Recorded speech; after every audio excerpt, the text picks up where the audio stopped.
Good morning. My name is Reverend Ron Card, and I am on staff at the Center for Spiritual Living Carlsbad in Carlsbad, California. And I want to take this opportunity to welcome each and every one of you here this morning. It's really a beautiful morning, a real light breeze, but it's going to get warm during the day, so be prepared. And yes, we are on Facebook Live, and this is our Sunday morning message. But before I get into our message for this morning, I would like to encourage you to not only comment on this morning's message, but on the Sunday morning messages in general from all the other ministers and practitioners who have gotten on to give you a message. You know, do you find them supportive? And are we talking about the things that really kind of resonate with you?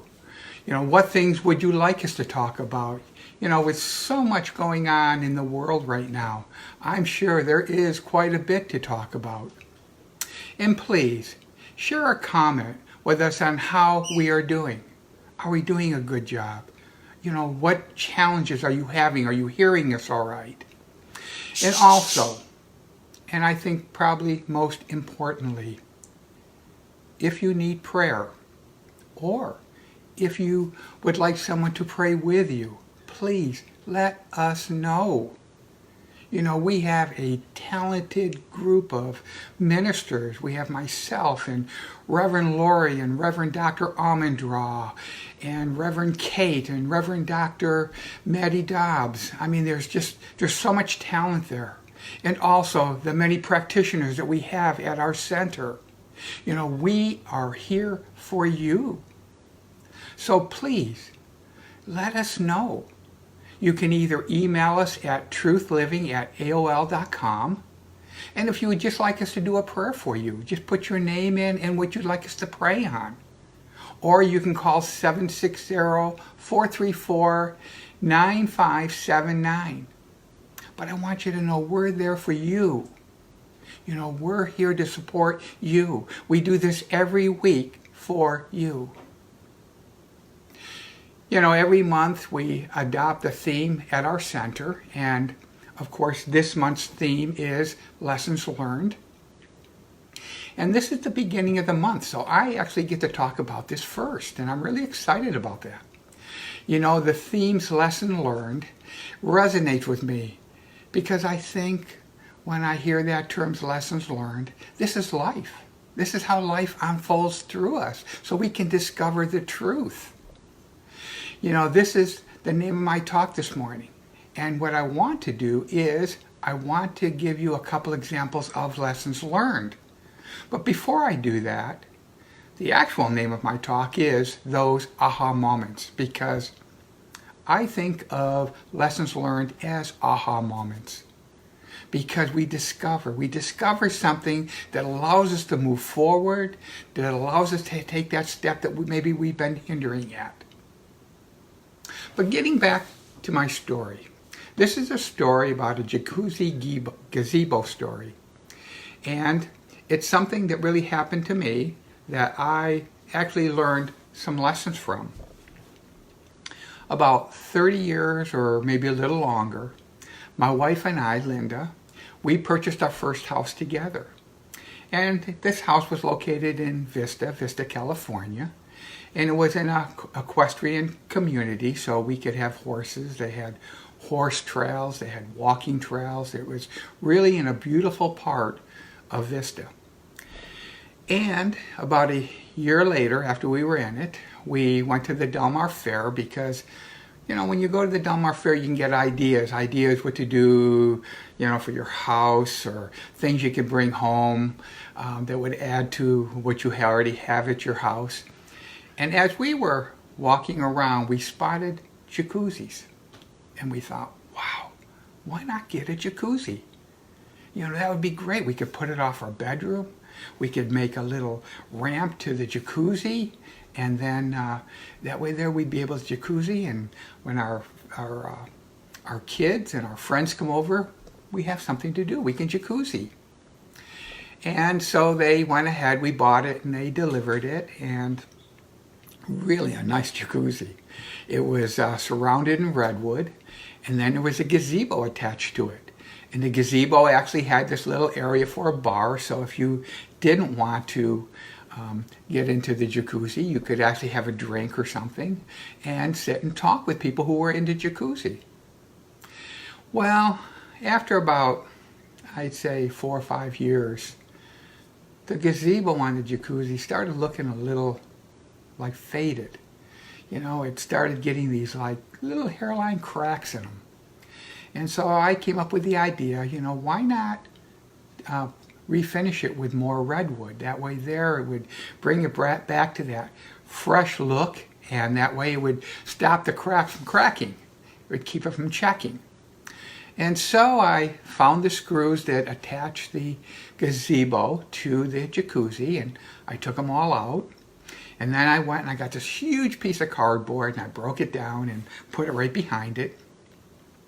And then I kind of muscled it. I kind of slid it off the platform it was on onto the cardboard. Little by little I got it on there.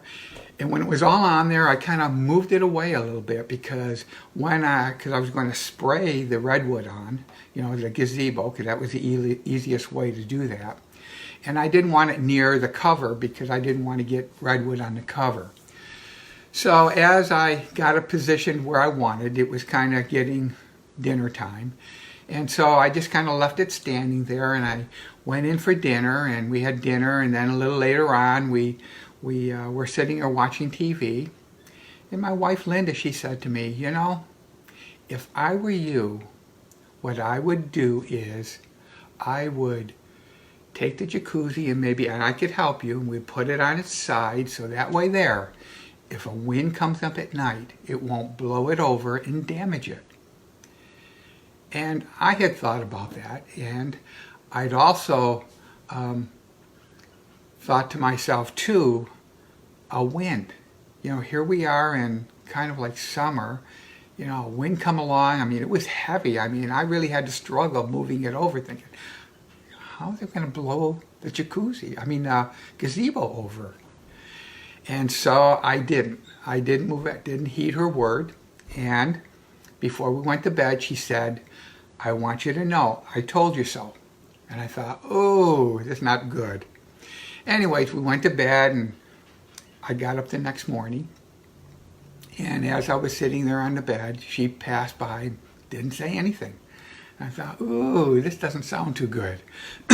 So I went out and I got a cup of coffee, and I was sitting there in a chair, and she came out and she says, I just want to tell you this.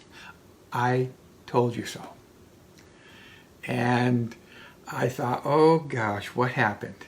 So I went to the window in our kitchen and I looked out, and there was the gazebo over on its side, and some of the slats had broken. And I thought to myself, oh, why didn't I just not do what she asked me to do? Why didn't I do what I felt I should have done? And so, from this, there were lessons. And I think the first lesson I learned was, when your wife tells you to do something, heed the warning. Listen. Here it is 30 years later, and every time I don't listen, she says to me, remember the jacuzzi. Remember the gazebo. And it's like it brings it right back like it happened this morning. But the other lesson that I learned from this, and I think is an important lesson also, and that is listen to that intuition within you.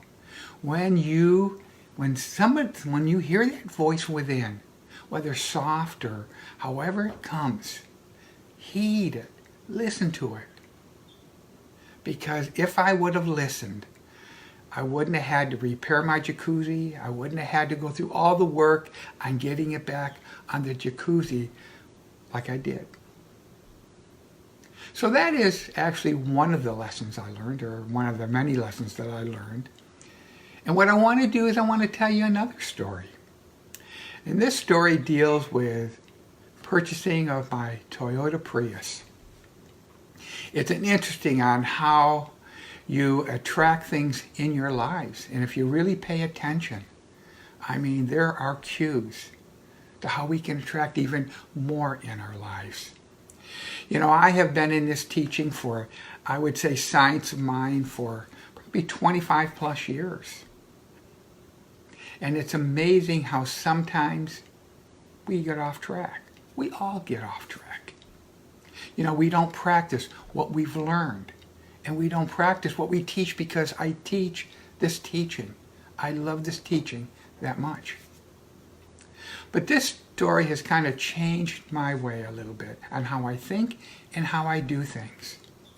And when you have a demonstration in your life, it just impacts it that much more. And I'm sure we all have had that. It does change how you think, and it does change in how you do things. A couple of years ago, Linda and I, we both worked, and we both had cars. We had a 99 Nissan Altima. It was an older car. And we also had a 2006 Ford Focus. One of them had 150 plus miles on it, 150,000 plus miles on it. And the other one, what had happened is it had a crack in the manifold. And if you know anything about cracks in manifolds on cars, you realize that when you go to have it inspected, it's not going to pass because you got your little engine light on. And the only way you can correct that is by getting a new manifold. And that's very, very, very expensive to do. And so Linda and I, we sat down and we started talking, how are we going to afford a new car, what kind of car we like. And, at the time, a lot of our money was going into our remodeling. We had purchased a place and it really needed to have a lot of work done to it. And so that's where a lot of our money. So we really couldn't afford a lot, especially a high down payment or high payments and stuff. And so we didn't know whether we were looking to a new car or maybe a used car. But as we were kind of sitting and we were talking about this, one of the things I said to Linda, why don't we do this on what we've learned through Science of Mind? Why don't we do this according to principle? And we both agreed. And so what we did is we began with prayer. We began with affirmative prayer. Some people know it as spiritual mind treatment. But prayer, you put God first. And I believe with prayer, all things become possible. And with prayer, the answer is actually in the prayer, whether we realize it or not. I think prayer really aligns us up with that truth. A lot of times we base decisions on where we are right now, whether we have the money or we don't have the money. It's the job, it's the home, it's the situation. And what we need to do is you're never going to solve an issue at the level of the problem. You need to rise above that. And that's one thing we learn in religious science or in Science of Mind. And so we did prayer. And we would do prayer every day. But I also believe too that, and I've learned this from taking Manning Morrissey's classes on prosperity, that you need to begin to do whatever you can do in order to move you in that direction. Because once you do prayer, once you affirm what it is you want, and once you start moving in that direction, I really believe that the universe does whatever it needs to do to unfold that to you, through you. And so what we did is we started, as we were out driving around, we would see different cars. And we start talking about cars and what we liked about them and what we didn't like about them. And the things we really liked about them, we would add in our prayers. And then we would go to dealers and take a look at the new cars and all the fancy stuff that was on it. And I also worked at Enterprise, and I drove cars all the time. And I would tell her about what I had driven. And then what we did is we started telling people what we wanted. We wanted to get a used car because we felt that would be more affordable for us. But through our prayers, through talking, we could vision somewhat of what we really wanted to attract to us. So now it was time to take the next step. And so we went out and we started telling people we were looking for another car. We needed to get rid of the Ford Focus. And so, in telling people, it was probably a few weeks later, Linda was at Jazzercise. And she was approached by one of her friends. And she said, I hear you're looking for a car to buy. And Linda said, well, yeah. I mean, do you know of somebody?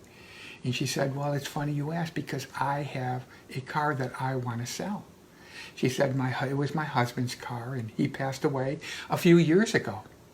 And now I feel it's time to let it go. It's time to sell it. And she said it's a 2009 Toyota Prius, really good condition. It has 44,000 miles on it. And she said, I will give you an unbelievable deal with this. And she said, but before you say anything, what I'd like you to do is come over and take a look at it. You can even take it for a test drive. And so we did. We went over and we looked at it. We took it for a test drive. I mean, this thing was in excellent shape. I mean, it wasn't that old. Only 44,000 miles on it. And the price she sold it to us for, my credit union, when we went to finance it, jumped at it. Now think about this. We didn't have to pay any down payment because she sold it to us for what she did. And the interest rate we got on the loan, our loan was very low. It was very, very affordable. It was a car that didn't have many miles on it. It was in great condition. So I'm here to tell you that this stuff works, that prayer works, that if you follow principle, if you follow your intuition, this stuff does work. You know, there's many lessons from this story. Because I think when you start praying, when you start speaking your word, I think it's very important. You need to believe in yourself. You know, you are a spiritual being. How powerful is that? I mean, there is absolutely nothing you can't do, be, or have. All you have to do is have the courage to step forward, the courage to speak your word, the courage to allow the universe to unfold through you. Now, I hope that you have enjoyed these stories this morning because these stories are true. They are real experiences in my life, and I'm sure maybe I might have nudged something in your life where you begin seeing, some of the lessons learned. But what I want to do now is I want to change a little bit here. I want to share you with something that I'm very, very excited about. I'm going to be teaching a class on Zoom. This class is called Prosperity 3.